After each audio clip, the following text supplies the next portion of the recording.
welcome to the second of our conference keynotes. For those of you who weren't here yesterday, my name is Larry Rosenthal. I'm the chair of the Berkeley Center for Right-Wing Studies, and we put together this conference, Women on the Right in U.S. History, Intellectual, Economic, and Political Power. Once again, I ask people to turn off their cell phones,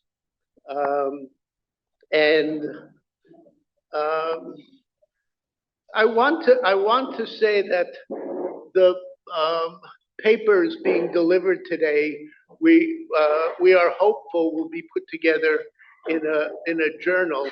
The center publishes the Journal of Right-Wing Studies, which has been issued online for the last 3 years, and we're hopeful to do a special issue with the papers that are presented in this conference, which we're very much looking forward to.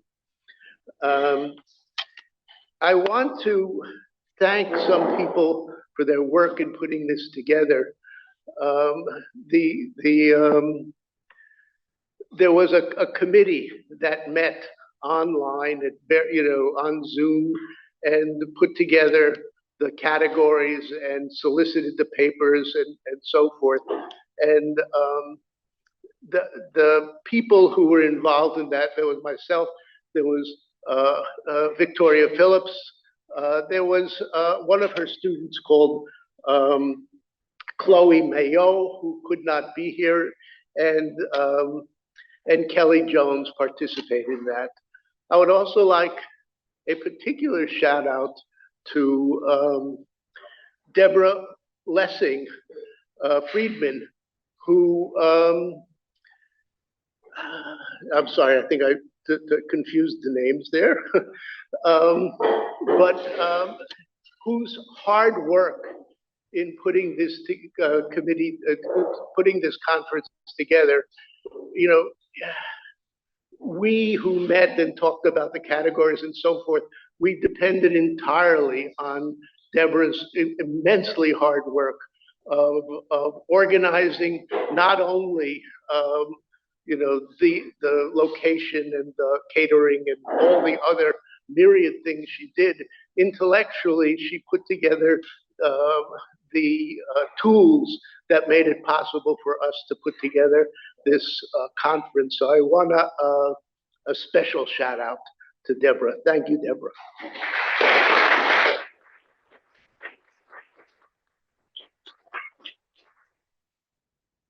Okay, I'm shortly going to turn this mic over to Dr. Victoria Phillips, who will introduce our keynote speaker.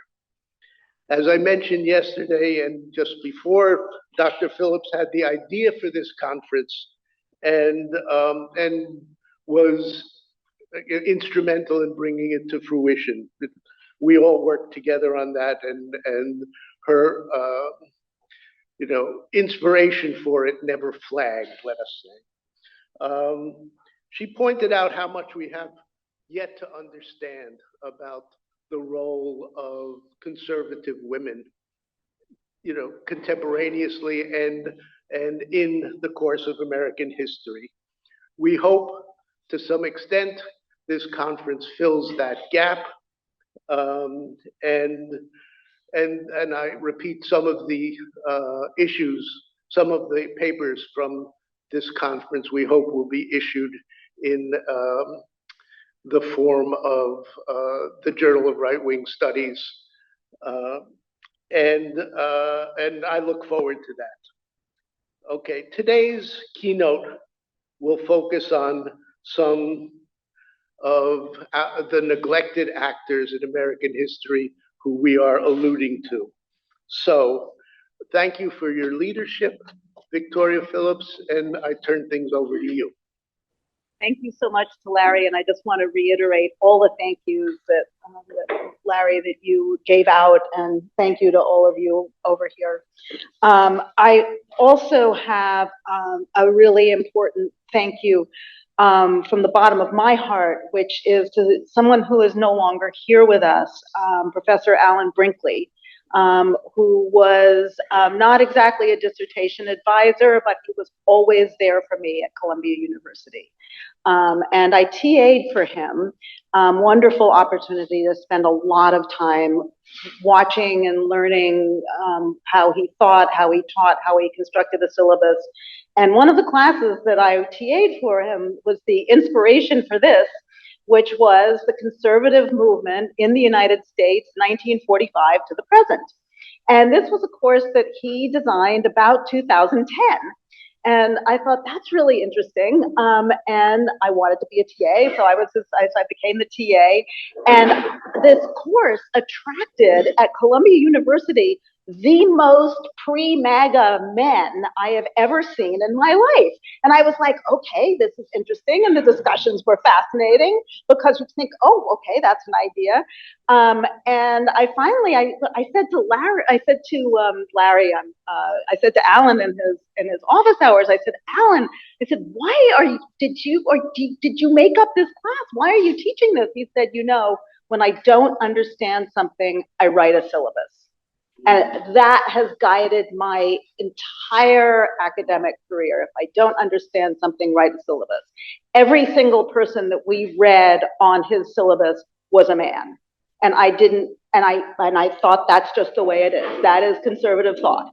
And it wasn't until I really started thinking about it and some of the Trump years and watching these women, I was like, wait, they came from somewhere. This is really important. And it's not just the wives. It's not just the California wives. These are gorgeous women who are doing something else. And I don't know what it is. So I wrote a syllabus. And that syllabus was turned down because I wasn't inclusive enough to include the left. So then I did that. And then I wrote it again. And then that wasn't inclusive enough because I only did women in America. So I did the global. So this is Alan.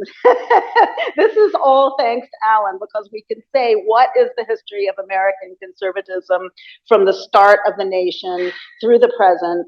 And yes, this is, kind of frontierism and America, and we do have to broaden out and how much the dialogue expands when you do something that's global, and how much you also need to really zoom in and say, what is this in the here and now that's taken place between these two coasts? So whatever they're going to be, whichever coast they're going to include. So this is a tribute to Alan. So with that, I'm delighted to introduce our keynote speaker, Jennifer Burns. After her talk, I'll moderate a Q&A, and we look forward to a lively discussion. Professor Burns is the Edgar E. Robinson Professor in United States History at Stanford University. Her first book, Goddess of the Market, Ayn Rand and the American Right, is an intellectual history of Ayn Rand, one of the few women who is well known as important in the history of the right, with many to follow. She has also published numerous articles on the history of conservatism and libertarianism in both academic journals and the popular press. Her most recent book is Milton Friedman, The Last Conservative, which was awarded the 2025 Reagan Book Prize. I recommend it highly. I'm listening to it and reading it, and there are a ton of female conservative economists in there, so we've got a lot of work to do. While the book focuses on Friedman, who was not a woman, it also delves into important contributions of women of his circle. And welcome to Professor Burns. Good morning. Thank you for coming. I'm going to have to be doing a little Oprah style here. Got my cord lasso. I want to join Larry in thanking the conference organizers, Victoria, Deborah, Maxwell, all the people behind the scenes who made this happen. So I'm really honored to be here. I'm honored to be giving a keynote along with Kathleen Lee, a real line in the field of women and gender studies, especially on the right. So I think we approach this topic, women on the right, from different angles, but they fit together really well. And I want to start with a basic question. Where are the women? And For a generation of scholars, this question was one to conjure with. Just asking this question was revolutionary at one time. It cracked open entire new fields of inquiry, and it didn't just add up to a project of bringing people into a field, it often added up to a project of completely redefining a field altogether. So often one would be thinking not only where are women, what does it mean if we include them, but what if we think in terms of gender, as Joan Scott argued in her very influential essay. So this basic question, where are the women? Revolutionary, important, generative. One would also think it would have a certain shelf life. Started coming out of the 1970s feminist movement, surely it would run its course. But there are still ways in which it had not when I started my own studies, especially in subfields, and especially in the subfield of intellectual history. So that was one of the questions I started with. And what I want to do today is talk about this question, talk about where this question led me, and then ask a little bit, how much juice is left in this question? What can it still do for us? And I'm going to talk about the women I've studied who, as my title indicates, have shaped our ideas about capitalism, markets, and the state. Some of these are famous, like Ayn Rand. Some of them you've never heard of, but they've nonetheless shaped cultural products that probably deeply influenced at least some of you, from the Little House on the Prairie books to the television series Free to Choose. And some of them you'll hear about for the first time here. And what I want to do in this talk is kind of work in these two registers. The first is adding the women in, and then the second is asking what happens to our field, what happens to our questions and our answers when we do add women in. So it's both a recovery project and a revisioning project. And I would say that it's nowhere near complete, and that's why it's so exciting to see a room full of young scholars who will be continuing this work and continuing to ask these questions. So let me start with Ayn Rand, the subject of my first book, and also the subject of my doctoral dissertation here at Berkeley. Now, Rand is far from a hidden figure. Here is some of her, the ideas from her fiction being promoted in the 2009 Tea Party movement. Here's this guy, remember him? Paul Ryan, who described himself as, at one point described himself as a devotee of Ayn Rand, who used to give Atlas Shrugged to his congressional staff. As his star rose, he swapped in Thomas Aquinas for Ayn Rand. That was probably politically wise. And then Rand has also been the subject of a number of scholarly studies from different angles, looking at her in the context of Jewish lives, in the context of literary culture, in the context of her influence in Europe. So if Rand was not a hidden figure in American culture, she was definitely a hidden figure when I started in American intellectual history. And I had the great good fortune to have an advisor who gave me the room, the space to pursue a question about this unconventional woman. What was she doing? What was her impact? What was this Russian novelist, born Elisa Rosenthal in St. Petersburg? How did she become an icon of the American right? How did she become a rite of passage for young conservatives to read her novels? How exactly did that happen? So that's really, pardon me, what I did in my first book, and I really worked to kind of place her in the pantheon, not just of conservatives, but also of Jewish intellectuals who did so much to shape the American century. Excuse me while I get a sip of water. And so Rand, as you might imagine, as a Russian novelist, wrote huge blockbuster Russian novels. And these were the main way that her influence spread, and I tracked them through her books. And so what I found out was that, Rand was tremendously influential in American conservatives, American libertarians, people in between. All Americans from all walks of life had found her books. They had this very common sentiment: it changed my life. I started thinking differently after they read these books. They might have changed their political identification. They might have simply done things like end their marriage. Her archive is full of these letters of people describing the sort of life changes that happened in the wake of her book. So we have a woman from Russia, a best-selling novelist in America, one who also works in Hollywood, one who becomes very politically influential. She seems a complete and total singular figure. But as I'm in her archive, researching through her papers, I'm like, wait a second, there's more. Who are these other women? And I find these two other women who are writing her letters, these long, detailed letters. And I realized that while Rand came from a communist context, her family was dispossessed in the communist revolution, that was enough to really set her on a certain political path. There were these other two women she met in America who really formed and shaped her ideology and helped kind of crystallize it in the American context. And so, like her, they were individualists. Like her, they opposed the New Deal. In fact, they taught her to oppose the New Deal. They were the women that William F. Buckley called the three furies of libertarianism. So the first was Rose Wilder Lane, the daughter of Laura Ingalls Wilder. The second was Isabel Patterson, who was a very influential book critic for the New York Herald Tribune. And then there's a young Rand herself. Now, when I discovered these three women, I wanted to completely change my dissertation topic, write about these. And luckily, again, that wise advisor said, you have your work cut out for you with one, so try to tackle three. And so I did later write an article on three of them, but each of these women could, hold a study of their own.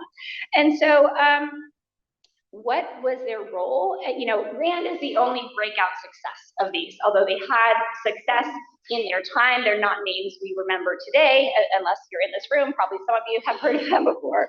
But they were part of a network. They were part of an intellectual network. And the role they played in this network was absolutely fundamental. They would write these long letters to, people, wealthy industrialists, who in turn would fund some of the earliest conservative organizations. They were writing to Frank Meyer at National Review. They were writing to J. Howard Pugh. They were writing to a lot of very influential people and making the world of libertarian conservatism, opposition to the New Deal, not some fusty, retrograde movement, but a movement that seemed rich with ideas, rich with possibility. That seemed cosmopolitan. Rose Wilder Lane had traveled the world and was talking about, her experience in Albania, this and that. And so they played this absolutely formative intellectual role. And so, what they all shared was a deep concern about the United States in this moment of political and economic transformation. And just to kind of put a date in it, I'm talking early 1940s is when Rand first encounters these women. And one of the ways she comes to know them is through her work on Wendell Willkie's campaign. She's very concerned that Roosevelt running for another term of office is dangerous. She decides Willkie is a champion of capitalism, and that kind of tips her into this sort of nascent conservative world. And she then continues her contacts with these women and with others. So they were concerned about the social and political transformations of the New Deal. And in that way, we could think of them as conservative and as resisting a change that's happening or that's occurring. Yet there was also a radicalism to their individualism in the way that they talked about individuals as a unit of analysis, as the way they celebrated the individual, as the way they pinpointed the problem of the era as the assault or endangerment of the individual. And this was an individualism that dovetailed with their own lives. So of these three women, none of them had children. Isabel Patterson had a brief marriage. Rose Wilder Lane never married. These were independent women who carved out their own social and political and intellectual identities. They did not have alliances with men that defined them. They were in relationship in these networks, but they were very much individuals themselves. So what is the significance then? Yes, these women were there. But what did they contribute? And I wrestled with this question for a while. Like, is this just coincidence? And I was like, this can't be coincidence that we have a radical political philosophy, radically individualist, being architected and led by these three women who themselves are radically individual. Like, how is this all coming together? And how do I talk about it and think about it without essentializing them in some way, yet recognizing there's something really distinctive about their social identities as women that must matter here somehow, right? So these are questions I really struggled with as I thought about them together. And I think what I feel comfortable arguing now is that what they ultimately contributed was a very powerful streak of libertarianism to American conservatism. And by that libertarianism, I mean a focus on the individual, a very deep fear and worry about the impact of the state on the individual, and even more so than that, a sort of lived consciousness of being a minority and not fitting into the cultural ideal, not fitting into what was expected of them, and finding and developing a political philosophy that would defend that, and that would even celebrate that and say that was important and that was good and that was part of what it meant to be an American, and that was part of what the American project was about, the protection of individual choice and individualism. So, you know, today we have an American right that's really turning more nationalist. But when you think and step back and look globally, I would argue that the American right has been distinctive from other conservative formations, similarly developed industrial democracies, because it has had this very strong libertarian streak, almost anarchic. Sometimes we call it neoliberal, emancipatory, liberatory, but it's something that has made American conservatism distinct. It's what accounts for this nomenclature tangle you get yourself into when you start talking about liberalism, American liberalism, classical liberalism, regular liberalism. It makes it very confusing because what we call conservatism is known as liberalism in most other countries. And I would argue that's because, in large part, these three women and the way they imprinted these very powerful concerns about individualism into the very early years of the conservative movement. And so then conservatism developed in a very different way because of it. So one of the things they really contributed was a very strong suspicion of state power. And they really built that fear and that anxiety right into the base of this political movement. And they were often considered extremist, unrealistic, hysterical even. Why are they so worried about this? I would submit that today we can see that concern with state power in a new light and consider that maybe they were onto something there, and that stress on the limitation of state power was something very important. Okay, so for my second case study, I'm going to start with a famous male economist, subject of my second book. And as I go around and I give talks on this book, sometimes I give a talk that's called Milton Friedman Was a Woman. You might be wondering, well, what do I mean by that? And so what I mean is that most of Milton Friedman's most important academic and political work was done with female collaborators. Most of his important methodological and disciplinary and political conclusions were supported by the work of female collaborators. It had very important consequences. You could even say, I argue that he practiced a form of feminized economics, and that was part of the secret of his success. Now, when I began the project, I was not asking, where are the women? I got into the archive, I started researching, and I was like, what are all these women doing here? Like, I keep finding them everywhere I go. So suddenly that question surfaced again for me very powerfully. And so to kind of walk you through a little bit of what I found, I want to use his Nobel Prize citation as a kind of jumping off point. So here he is receiving the prize, and this is the kind of rationale. And they identify three areas: consumption analysis, monetary history and theory, and then the complexity of stabilization policy. And I'm going to go light on the technical details here. I kind of will look at this in two pieces: consumption analysis and monetary history and theory, because complexity of stabilization policy really is derived from his monetary history and theory. It's kind of a sub-piece of that. Okay, so, and I want to argue that women were fundamental to each part of this intellectual agenda. And so introducing you to some of them here, we have Rose Friedman, Milton Friedman's wife, Dorothy Brady, so obscure I could not locate a photograph of her. I'll tell you her Margaret Reed, his colleague at the University of Chicago, and then Anna Schwartz, his collaborator, is the one who has really received the most credit and recognition as an intellectual force in her own right. So what I want to show you is that by looking at these women, first, we can see that women have always been a part of economics, a point that's worth repeating. And that second, women's participation can fundamentally reshape an economic field. And in turn, the reshaping of that economic field can deeply influence a political consensus.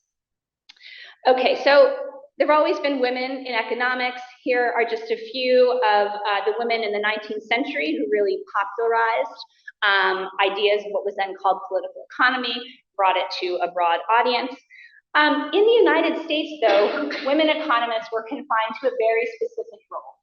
And this was the study of consumption, the study of buying and selling and household behavior. And this was the one place where they could argue that being a woman was an asset. They could somehow understand this topic better, or it was appropriate for them to know a lot about it.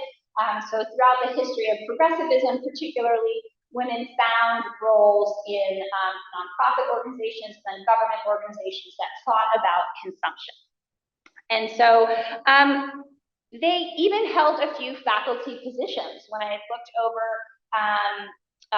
the various top leading universities, in fact, Berkeley was one of the few that regularly employed at least one female economist in their department pretty much consistently throughout the 20th century. There were others that had them in the 20s, and then they would kind of drop off, and then they started coming back in. And in fact, but very slowly, Claudia Golden, who recently won the Nobel Prize in Economics, was the first female economist that the Harvard department ever hired. So it took a while for them to come back as faculty. So Berkeley was one place that had women faculty throughout its time, and so was the University of Chicago. And when Milton Friedman, and the University of Chicago was also more liberal in its admissions and academic policies, when Milton Friedman showed up in his first core economics class, there was a woman sitting next to him, Rose Director.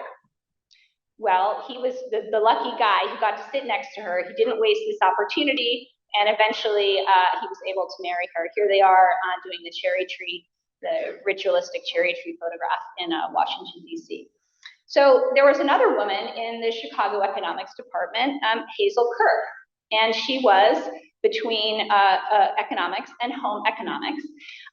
She wasn't always treated well. The students like to joke that her PhD stood for petticoat hanging down.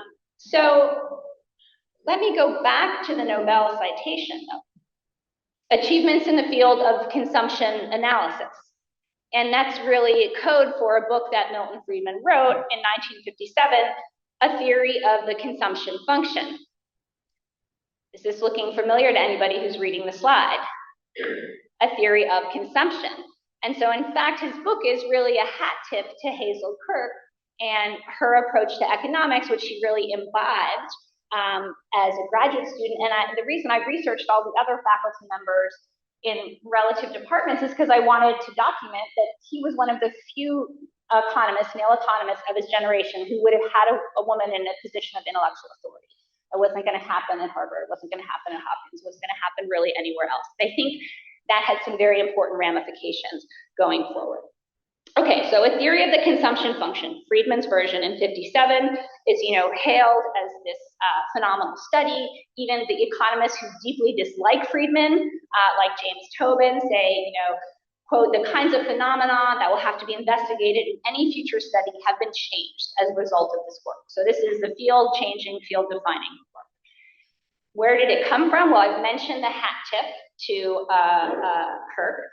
But the first root of this philosophy comes from a 1947 paper, Brady and Friedman, Savings and the Income Distribution. And that's Rose Friedman and Dorothy Brady. And Dorothy Brady, someone who had a PhD in math from UC Berkeley, and she then went on to work at the US DA, and then also in the Department of Human Nutrition and Home Economics. And so the two of them were friendly, but they really had a tight bond when Rose Friedman suffered her first miscarriage. So correction, stillbirth. Very, very traumatic event. She had not planned to continue her study. She did not actually receive the PhD, but she went through this terrible experience, was heartbroken, and Dorothy Brady said, come work with me. Just take your mind off it. Come work with me. So they worked together for about 6 months, and out of that came this paper. And so what I also found was when you looked at Dorothy Brady's research prior to this, it was stuff about like the price of shoes or like what is being taught in home economics classrooms. When she partnered up with Rose Friedman, they came up with this, and again, I'm going to go very light on the economics, but I'll just say this hypothesis challenged the fundamental way that economists were thinking about consumption, which they had derived from John Maynard Keynes' work of general theory. And so this was a challenge to the way consumption was conceived in a general theory. So it was not just busy work, it was a very fundamental kind of challenge to the very way of thinking about that. So again, moving quickly over the technical part, but letting you know that at this point, Milton Friedman is not thinking about Keynesianism at all, believe it or not. He's a statistician, and he's thinking about like statistical methods. So Rose Friedman and Dorothy Brady are doing a different kind of research than Milton Friedman is doing at this stage in his career. Now, this idea then gets further developed by another woman, Margaret Reed. And now moving faster, and we are Rose Friedman, Rose and Milton Friedman now have children. They're now at the University of Chicago. And Dorothy Brady has gone to the University of Illinois to work with Margaret Reed, who was then there. And so Brady and Margaret Reed, Brady brings Margaret Reed this set of ideas she had developed with Rose Friedman years before. And so eventually, Friedman intercepts a letter that Dorothy Brady has sent to Rose, and he kind of gets himself involved. And this leads, as they recount in their memoir, to quote, many a pleasant summer evening, discussing consumption data and theory in front of a blazing fireplace, in a fireplace constructed of massive local stones. And they're referring to a summer spent in New Hampshire and then Vermont, and which became kind of, interestingly, not just a place for Friedman to go and do his writing, but for all of Rose's female economist friends to show up and sort of have these impromptu seminars in which Friedman absorbed and became part of their intellectual work. And so what happens then, the plot thickens. Hazel Kirk is retiring. Milton Friedman is a professor at University of Chicago, and he knows exactly who he wants to get hired to replace Hazel Kirk. He wants Dorothy Brady and Margaret Reed to be hired in their place. And in order to build up the case to his colleagues that they should hire another woman, which is going to be a hard sell, he decides to take all the ideas they've been talking about and sort of draft them and write them up as a paper. And so this is kind of the very first draft of these ideas, which he then circulates as a memo to his colleagues to like hope, like, see, you should hire these women, and he wants them to do a whole workshop on consumption. He has all these plans.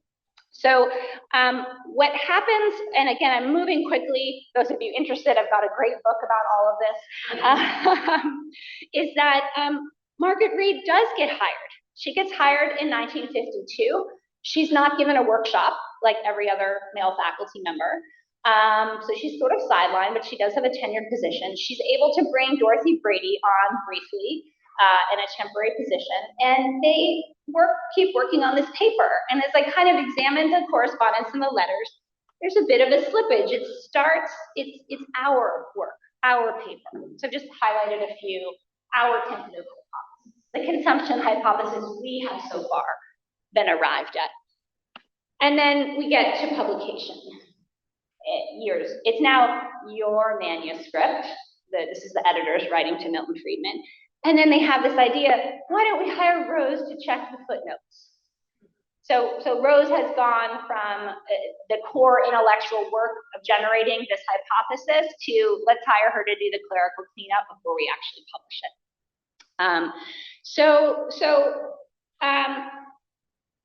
Milton Friedman did mention these women. He talks about this story quite fulsomely in his introduction. You do not put them on the title page anywhere. They're known to the scholars who are close to this work do know about these other women and their participation, and some of them, especially later in life, try to make a point of saying, oh, Margaret Reed, she was great. But it's not widely known in the larger field. And so just to sort of pause here and summarize, this level of collaboration is highly unusual. This is not happening. Not a lot of male economists are doing this type of deeply collaborative, genuine work. And sure, the clerical stuff is happening. So part of it was because very few of Friedman's peers thought of women as intellectual partners. Why did Friedman differ? Well, I think part of it was perhaps having seen women as role models. Some of it was just his own sort of psychological makeup, which sometimes missed social norms and social cues, and so that he just sort of took these women as they were. I'm not saying he was free of prejudice at all, but I'm saying he might have had a different way of looking at them. And so what did he get? So he got thinking partners, that's very clear.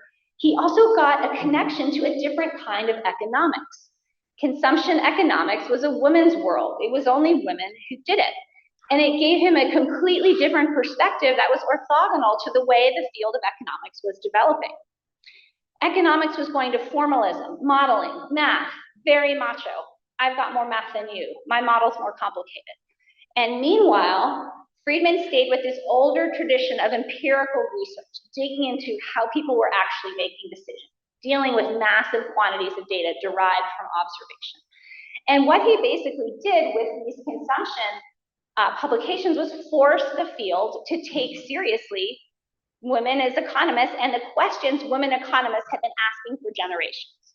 And so then again, I'm skipping over the substance of the ideas in detail, but what they basically amounted to was the first step in developing an alternative paradigm to the Keynesian paradigm. Because if you could convincingly argue, which Friedman did, that the way Keynes was talking about consumption was not quite right, that was the first kind of knocking away of the structure of Keynesianism, which in part sat on consumption. And the reason that Friedman was suspicious of this while his modeling colleagues were not was because he was so deep in the data because of the work that he was doing with these women. And other economists had noticed it wasn't quite lining up, but they didn't really know what to do with it. So Friedman comes in and says, here's my theory about why the data is not lining up with the Keynesian theory. And so he kind of opens up this whole new way of thinking about consumption. And this is one of the more durable, it's still a way, this idea of thinking about life cycle consumption is still used in economics today. So what I want to say is that working with women was fundamental to his development of an alternative paradigm. It had disciplinary consequences about what questions were important and what theories should be pursued. It had methodological consequences because working with women brought him to this consumption data. And then it had political consequences because of this larger project to undermine Keynesianism as an academic and policy regime, which eventually became really the sort of guiding light of Friedman's approach. Okay, but it doesn't end there. Let's go back to the Nobel citation. And actually, here's the Nobel citation press release. His major work, A Monetary History of the United States, is regarded as one of Friedman's most profound and also most distinguished achievements. Well, they had some trouble reading because this is not a solo authored book. It says so right on the cover. And so, incidentally, this is a signed edition that costs over $12,000. There's a strong market in that. Let me just zoom ahead because we all know, I want to get her picture. Where's her picture? So here's Schwartz, who it's a similar story in some ways to the one I told about his other collaborators. And her erasure from the record has improved a bit, as I said. Schwartz is now acknowledged as a kind of major figure in American economic history. So what did Schwartz contribute to this project? Well, just like the other women, her methodological contribution was huge. This is hard to see. This is a handwritten legal paper involves cash, and it's dividing the different types of bulk cash into columns. So the archives of Friedman and the Hoover Institution are stuffed with papers like this. This is Anna Schwartz adding up the physical amount of money held by different types of banks at different points in time. And again, this is very deeply empirical work that was not being done by male economists in the 1950s, but women were still doing this because this was sort of old-fashioned work. And so what Schwartz did was go out, gather all this data, categorize it, and why is the amount of money important? Well, it's important because it helps Milton Friedman develop the quantity theory of money, which, as it sounds, focuses on the quantity of money circulating. So empirically documenting what that quantity is absolutely fundamental to the argument that is advanced.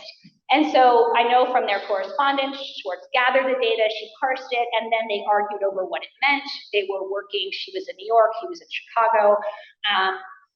She had the time and the knowledge to do this. She was a trained economic historian. She was working at the National Bureau of Economic Research, full-time researcher. He would never have been able to do this book without a partner who had the time to do this type of work. Now, there's a second contribution that's sort of methodological and also epistemological, which is she made it into a history. Without Anna Schwartz, the book would have looked like this. And so what happened, I looked in their correspondence, she's like, well, what kind of product are we producing? And he's like, oh, just a quick write-up. She's like, oh, that's sort of too bad. Well, here's some history I wrote. Here's some other history I wrote. And she basically starts writing a history and giving it to him. And he pretty quickly realizes this is really interesting. So as he puts it in this introduction to the book, we were only going to have a chapter on the history, but then it, quote, took on a life of its own. Well, what it really means is like Anna wrote the history. You know, she started going into the archive, she started bringing out all these stories, and like eventually sort of I went along with it. And so the book that comes out is famous for taking all these numbers and then transforming them into this chart that is offering a new explanation of the Great Depression. And it's an explanation rooted in the decline in the quantity of money over the course of the Great Depression, which they're then able to tie to the banking crisis and these other pieces. And this is really important because the Great Depression is not the crisis of capitalism that was predicted. The Great Depression is a banking problem derived from bad policy and inadequate understanding of how economies work. So we get a much different view of capitalism if we accept this theory. So the other piece that's really important is this is a story. This is a narrative. It's a story and a narrative that Schwartz helps them craft. And it goes into great detail into the personalities, the decision-making process at the Federal Reserve. So it's also an institutional history. And this is, and then it says what should have happened. This was the wrong thing that happened. What the Fed should have done was just pump money into the system, provide liquidity. In a crisis, the role of the Federal Reserve is to provide liquidity. This sounds familiar to anyone, right? This is the playbook that the Fed still runs. Economic crisis, get the money into the system no matter what. I don't need to say Friedman would approve of everything the Federal Reserve has done, but because of this story, which creates like memorable villains, every Fed chair ever since does not want to appear in Friedman and Schwartz 2.0.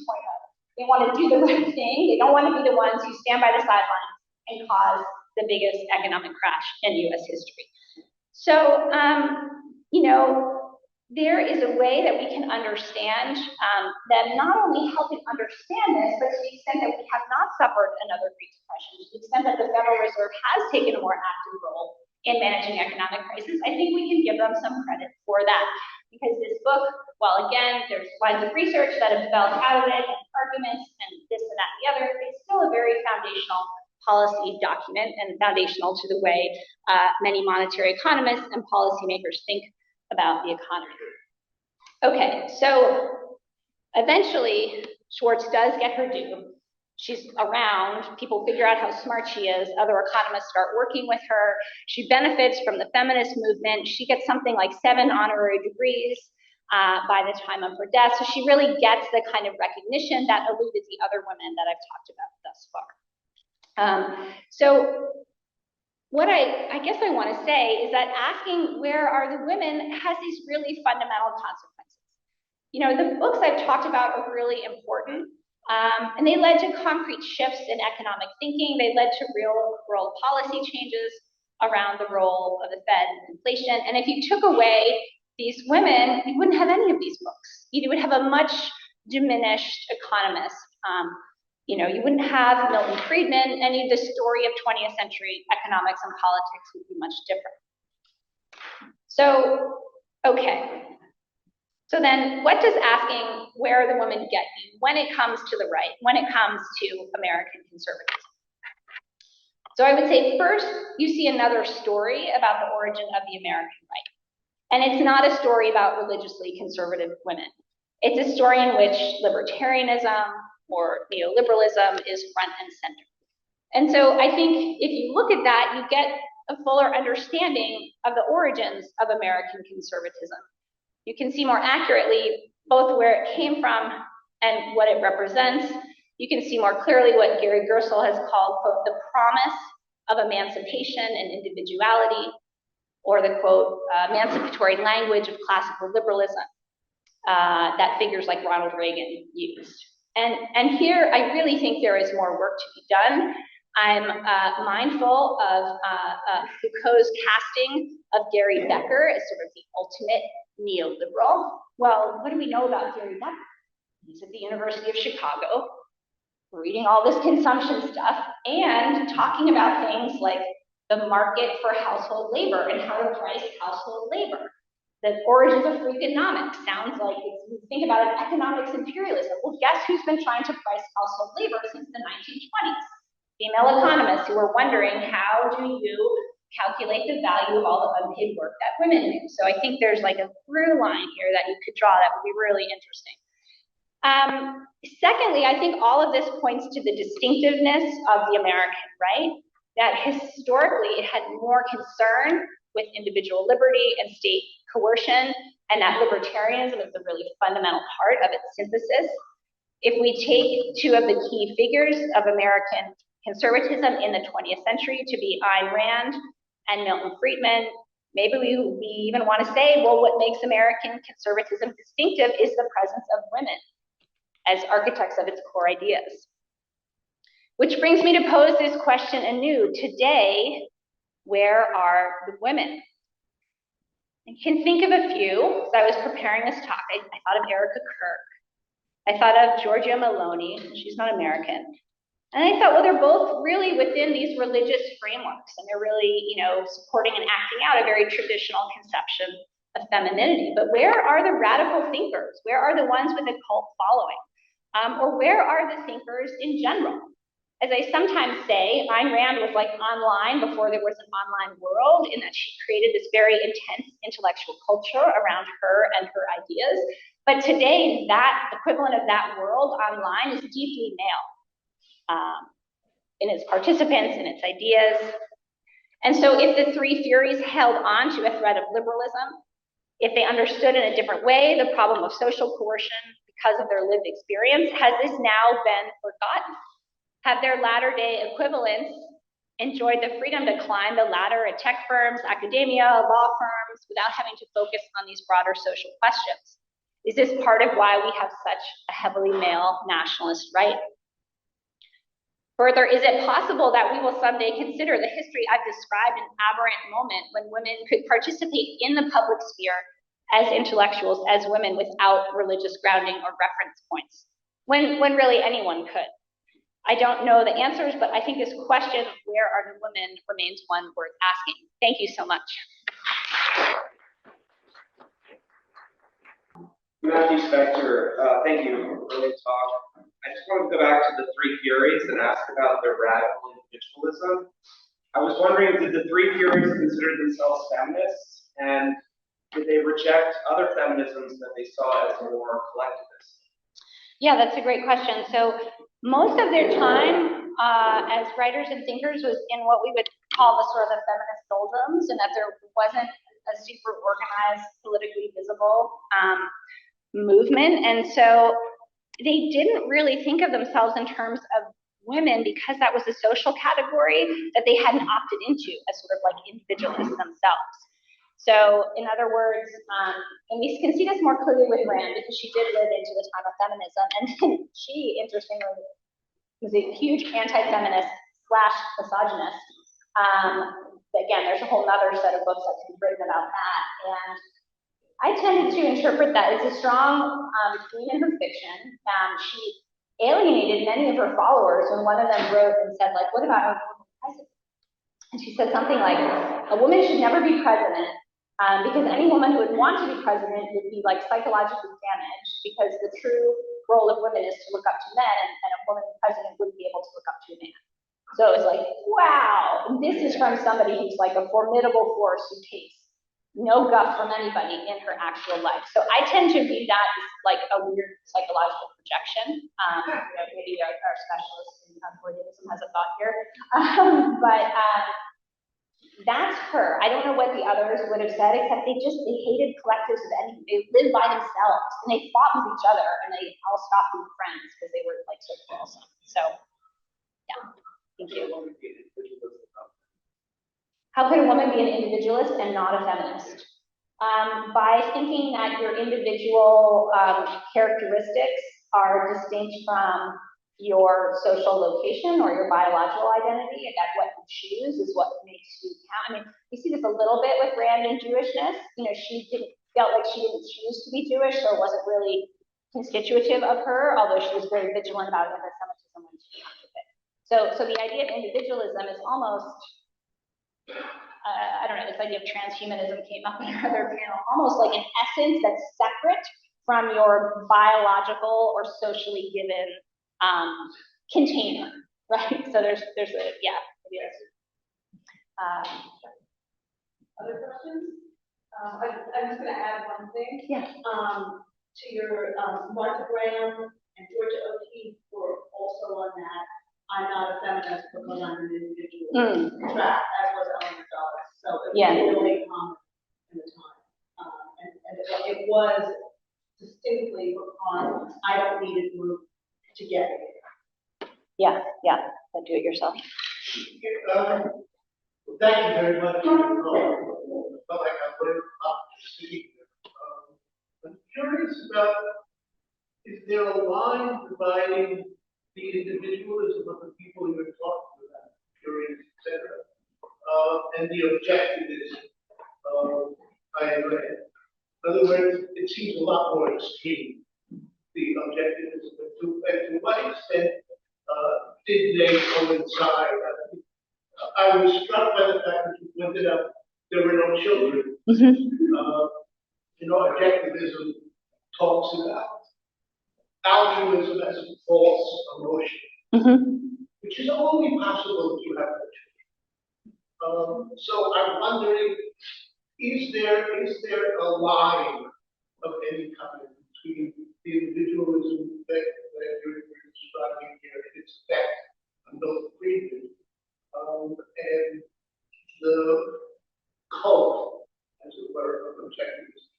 Yeah, so when I talk about Rand and the Three Furies, this is sort of pre her development of objectivism, which just to clarify, so as her career went on, Rand increasingly saw herself as a philosopher, and in the late 50s started advocating this philosophy of objectivism, which is basically objective reality, an epistemology of, an Aristotelian, A is A, epistemology, an ethic of selfishness, the support of capitalism. And she says, this is it. This is the truth. And if you don't agree, like, fie on you, you're irrational, you're illogical. By that time, she's parted ways with those two women. But there are glimmers previously that these two women don't like the way she's going. So she's too extreme for them, even so. Isabel Patterson develops her own kind of engineering analysis of the US Constitution, and then Rose Walder-Lane is closer to what we might think of as a traditional conservative, and that she's very rooted in the American frontier experience, and she'll talk about Western values. She's not herself religious, but she'll talk about cultural values and individualism as a cultural value. And they think Rand is like a crazy over-rationalist, and one of the vectors of their disagreement is they have some form of disagreement, and Isabel Patterson can't explain it logically. She says, well, I don't know, this is just like, I feel like in my gut. And Rand's like, unacceptable, So there is a difference. We had another question. Well, I was just wondering about what you said at the end of the talk about the question of where sort of women think of today. And I was reminded by a piece from Mother Jones, which is about women in the Trump administration, Independent Women's Forum. I was wondering if that maybe that's sort of fruitful life or why, but I don't know. Oh yeah, so I don't know, there might be some other people here who study the Independent Women's Forum more. It kind of starts in the context of feminism, as what I understand is kind of anti-feminist individualist organization. I think is now gone more Trumpy. I think what's tricky about these women is, like, again, feminism is not a strong public, cultural, political force that they have to array themselves against in any particular way. And I think that's different since the 70s, when now if you're not a feminist, you often end up being an anti-feminist kind of explicitly. But they don't have that same burden at this point in time. Yeah, questions? I'm just interested because you foreground the contribution of this earlier women to a specific form of American conservatism, and you say, also coming back to the question, where are the women today? So you say they're kind of absent, right? It's especially intellectual women like that. So what do you think would be different if there would be a more like this intellectual? What would change?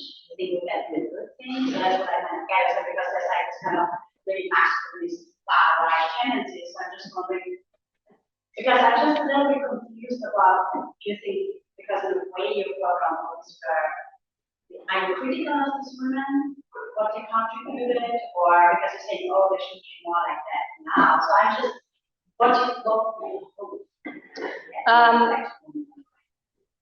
my hope would be that there would be more discussion of what are the limits of the state, no matter who controls the state. We're in a political moment where those people have been kind of pushed out.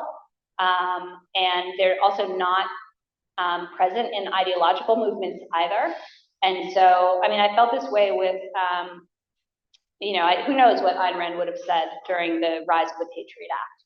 But there's not a lot of strong voices. There haven't been a lot of strong voices on the right saying, like, we need to be really careful here. This is a very pattern, you expand the state for one purpose and it gets repurposed for another, right? HUAC starts to investigate fascism and now it's investigating communism. So I would personally like more voices, male and female, talking about the importance of limiting state power and state coercion. And I think that shouldn't just be one side of the political spectrum. I think it should be a more thoroughly discussed and a more deeply held value in political discussion. So, yeah. Question in the way back.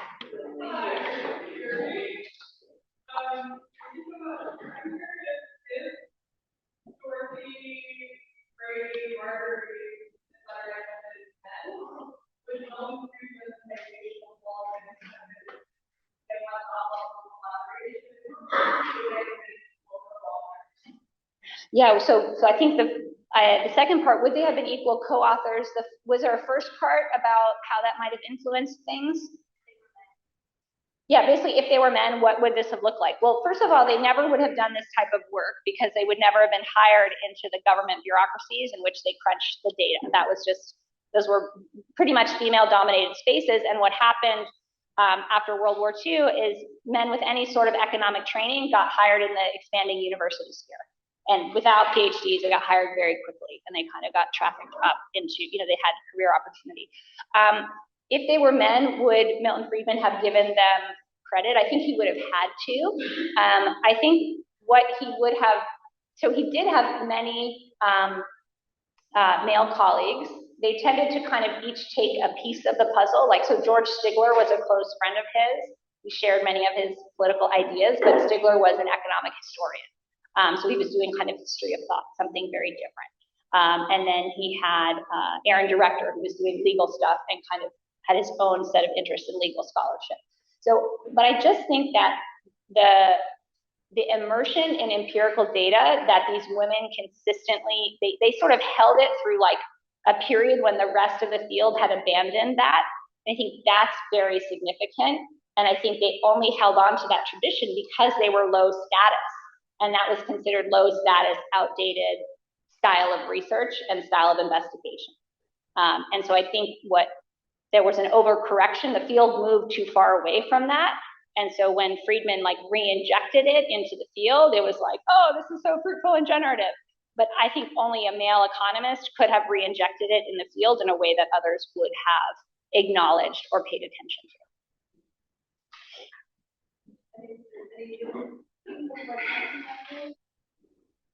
So yeah, so I'm like now getting the sense of the past. So it seems like you're a better practice. That's why you're problem. So I think capitalism, especially patriarchal capitalism, has a lot to do with the rise of rights. I'm just so confused that you're now.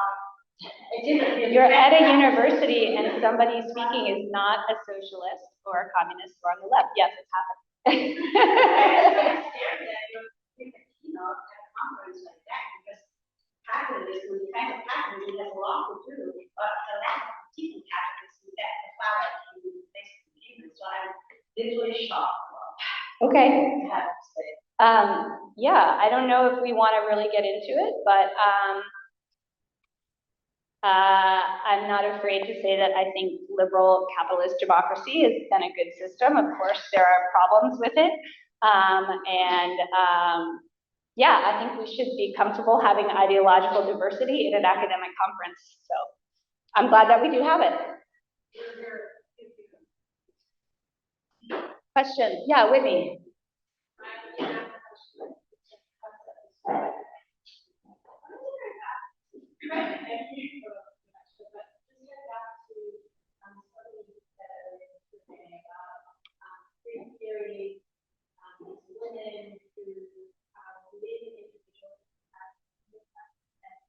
Mm-hmm. That is, I was curious to say, it was like ungendered. I was curious if you think that libertarianism as a philosophy imagines the individual as ungendered or male. Mm-hmm. Ungendered is attached from okay, gender was more kind of like male understanding of the individual. And then following on from that is that utopian in that sense is when you actually get into politics and reproductive rights, where do these women stand on these things? I know that Ayn Rand was actually for choice, whether she's for abortion or right. But I'm curious about the other two women who I know about what kind of position they have. Yeah, I mean, I think this is a really good point, this like sort of degendering of libertarianism. And I think that in their phase, they're trying to degender it. And then I think it eventually becomes more male inflected because it doesn't grapple with dependency, care, interconnection. It just doesn't grapple with it. And these women aren't grappling with it in any particularly sophisticated way. So I think that's where it really breaks down because, and it is utopian because they're imagining a world in which no one's dependent on them and they're not dependent on anybody else.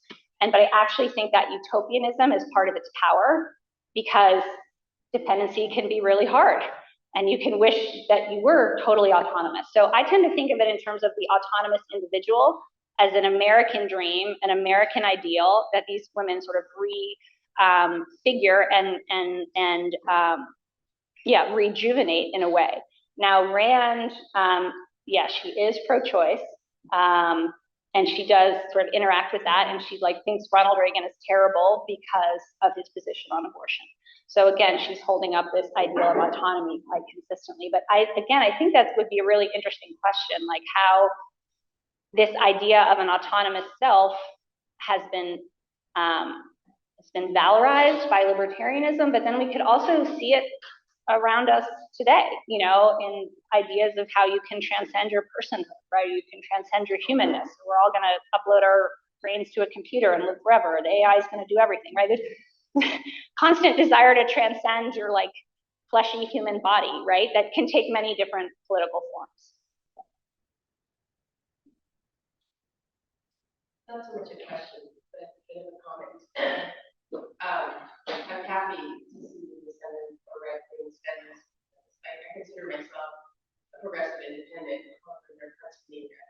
Their conservatism and economics. But whenever you see you feel this dissension between left and right, I come back to this diagram which I studied, sociology and anthropology, which is that in order for a healthy society, there must be a balance between the individual and the group, and rights and responsibility, and that I found myself at that background. Yeah. So the conversation is important. Yeah, for sure. Thank you for the comment. Are we at time?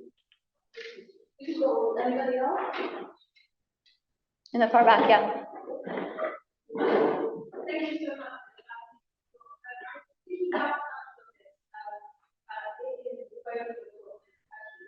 I just wanted to think back to thinking about the internet or foundation. And I just wondered what you had to say about that.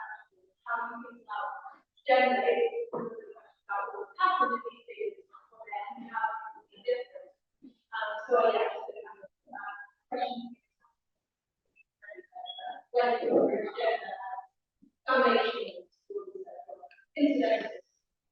Yeah, I mean, kind of. I struggle with this a little bit because I don't want to advance arguments about the distinctive cognitive styles of men and women. I just think that would be too simplistic. But I do want to say that whatever your cognitive style, it nests in a certain social location where certain options are open to you and certain are not. And so I think to that extent, if I were to say, like, take the brain in a jar and then put it in this particular body and then examine what is that body, what is considered typical or expected or available for that body to do with that mind in that period of time. So that's kind of how I think about it. And so for me, that makes me feel like I'm not being too essential, but I'm also always, it's absolutely how you move through the world, how you're perceived by others, how seriously they take your ideas or don't take your ideas, and all, like, gender is super important to all of that. Then again, this care and reproductive piece, I think, is also really important. And so I think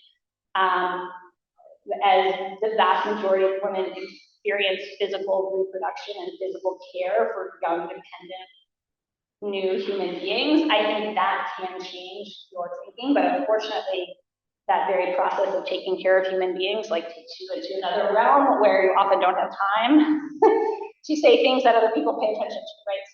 So yeah, I hope that answers the question. Okay, now we got a bunch more questions. Katie, yeah.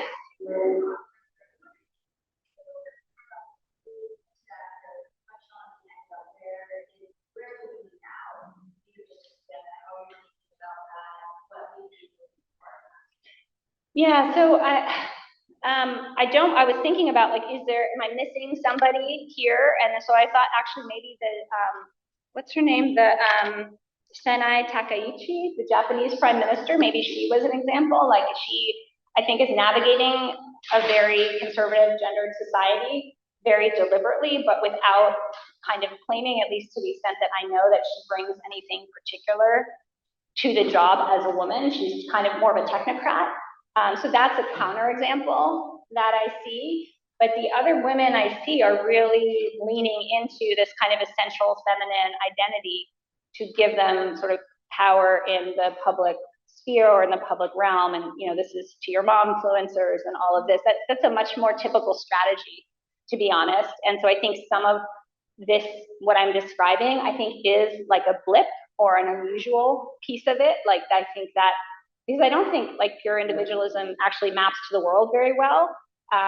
So it survives for a little while, and then maybe it falls of its own contradictions, So I think this is a moment when peace, prosperity, enough of time for people to kind of carve out these spaces. And so we may not have that luxury right now for a while.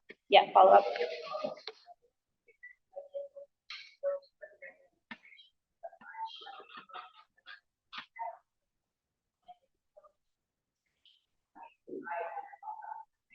So I wonder what then you see, what's changed, why today they are leaning so much into gender and pronouncing so much in I mean, I think that's a really big question. I don't know if some of it has to do with the opportunity set, right? That women who might have appeared in politics in a more secular guise, or I'm calling it technocratic guise, now have just such a range of options of other ways they can lead their life and use their talents that they just aren't going into politics, and the women who are going into politics maybe come from communities where there are fewer options unless they lean into their socially accepted role and then kind of leverage it politically. Yeah. So that's someone in the back, yeah. Yeah, thanks so much for this. This is kind of a follow-up to the two previous questions. Maybe getting into that last question slightly. The way that I present here today is that the women that you're talking about, what was important about their women's work was the structural position of women in the academy at that time, right? This is the open space that women really occupied for that time. So that specific kind of structural position of women at that time, often these sort of intellectual leverage then would have an influence on state policy via we're going through this man that was able to be turned into state policy all associated with treatment. So what I'm curious about is this suggestion that women are not doing that nowadays, even a shift to more masculinist or traditionally kind of masculine nationalist ethos. Is not just more evidence of the fact that what might be happening right now is that there's also women who are doing similar work, occupy similar structural positions. I'm thinking right now of people say in the health space or the reproductive space where, anti-vaccines, there's a lot of women structurally are very familiar with that because of their position as mothers, or trans politics, right? A lot of women are involved in that, in school and education. So again, there might be women who are in structured positions who are providing some of this intellectual leverage that's shaping the ideology, right? But they're still, despite 100 years, only focused on the men who are then bringing those women's intellectual work into the foreground. And I think the perfect example is what we see with like the Epstein network of it's all just the men, and any women are subtly, that's how they know kind of the way things are. So is this just a continuation and we'll find people later? Yeah, that's great. I love that suggestion that if we kept asking where are the women, we would find them. And that I think you summarized what I was saying very well in that maybe you can take that model of structurally disadvantaged women using powerful men to like subtly exert influence. Maybe we can take that to a lot of different places, including today's politics. So I think you're probably right. And the other piece that I didn't have a ton of time to go into is that, so here is, I just wanted to show this last slide on Friedman's 1964 book, which was with the assistance of Rosalie Friedman. She really helped him kind of write that up, and she was also really part of his Free to Choose television series, but she was off the camera.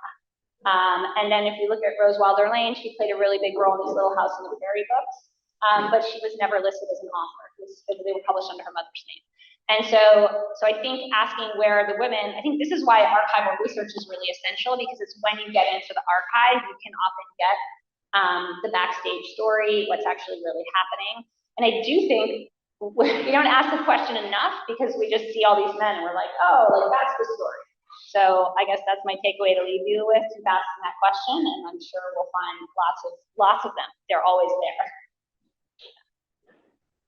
Anybody else?